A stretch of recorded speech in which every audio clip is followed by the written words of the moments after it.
Hapur thai u in Yesuk hap i u tho Bôn sen hay man ru Chi bôn ki jing từng ju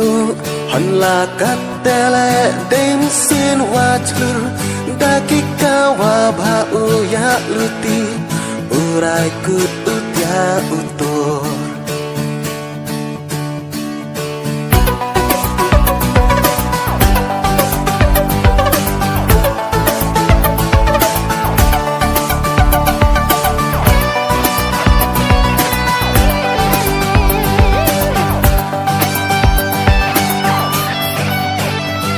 Hapur thai u in Yesuk hap i u thu Bôn sen hay mang ru Chi bôn ki jing từng ju Hon la kat tele Dem sen wa chur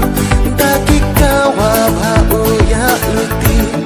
Urai kut u tia u tor